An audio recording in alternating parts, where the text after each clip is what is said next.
Well, yes, welcome back to part 2 of this Photoshop in 30-second tutorial all about the pen tool. Now, after yesterday, I realized not only are these little tutorials going to be a little bit longer than 30 seconds, but I didn't really lay out how exactly I was going to cover the pen tool. I'm just kind of going over it in the way that it comes naturally to me or something. So there's probably going to be some overlap between these tutorials. That being said, let's check out the pen tool once again. Now, today we're going to look at shapes and creating shapes with the pen tool. So you can just create like an inverted triangle here, right? Like above this guy's head.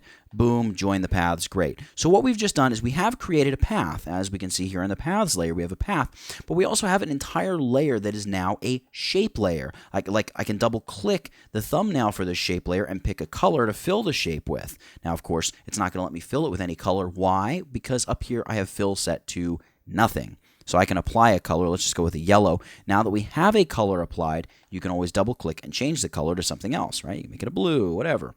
Or you can fill it with the foreground color by using the hotkey Alt backspace. That would be Option Delete on the Mac. So you can see, great. We also can apply a stroke. So you can apply any color stroke you like. Let's go with a nice big orange stroke, and let's make this let's make it a very wide stroke. We'll make it maybe like, I don't know, 25 point or something. Right, so it's very wide. We also have a stroke drop down where we can make it like a dashed stroke or a dotted stroke. We can change the alignment of the stroke to like the outside of the path, so it's more like these little dots on the outside of our shape. Cool. We can change the caps from rounded to squared, which is going to make our dots little squares, which is kind of a neat little thing. And you can also change the actual corner. You're not going to see a difference here. We'll make it a solid path again.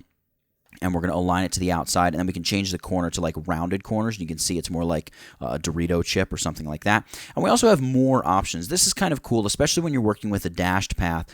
What you can do is you can obviously change all the alignment, caps, corners, all that stuff, but you can also change like the size of the dash with respect to the size of the gap, and you can do this over the course of 6 shapes, and it's going to repeat over the entirety of your path. So let's say I want the dash to be 6 parts, I want 6 parts dash to every 1 part gap. So it's going to give me very wide dashes and very narrow gaps. Or let's say I want to flip that. I want 6 parts gap to every 1 part dash. Now I've got little beady squares, or 3 parts dash to 6 parts gap, or 3 parts dash to 3 parts gap. You can do all kinds of customizing to a dashed stroke. That's really, really kind of neat. And you also have some other options up here as far as copying and pasting stroke details.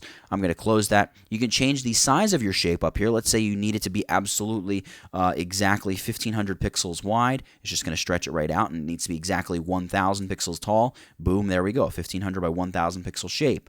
You do have some other options here. We're going to get into all the combining shape layers and shapes and paths, stuff like that in probably the last part of this pen tutorial. You can adjust and bring different paths and shapes forward. We don't need to worry about that right now. And then all these other options we've already covered in part 1 of this tutorial. So creating a shape with the pen tool, it's very useful. It's a great way to use the tool. It allows you to go in. Again, you can use your direct selection tool. You can select the tool. You can select individual points on your shape. Excuse me. Let's see if I can. There we go. Grab one part of the shape, and you can adjust the whole look of the shape, and everything automatically updates with it, which is great. So that's pretty much it for your vector shapes. You can always toy around with the shapes here in the layers panel. You can obviously duplicate them as many times as your heart desires. Whoop! I didn't have the whole path selected. See, that's part of the danger of using the direct selection tool, path selection tool. Make sure the entire thing is selected. Command or Control J a couple times. We duplicate, and we get multiples of our shape that we've just drawn out. And obviously I can go in and I can give each of these just, whatever fill that I want. I can double click on the thumbnail, make that one blue if I want. So you can create shapes. They're vectorized. You can scale them as large or small as you want, which is one of the advantages to using this tool. You can see I made it tiny, and then I can make it huge, and it's still going to have perfectly crisp, nice straight edges. So drawing shapes with the pen tool, very useful way to use the pen tool, something that can be a very great feature of the pen tool for you. So for drawing shapes and part 2 of the tutorial on the pen tool, that's it. Get it? Got it? Good.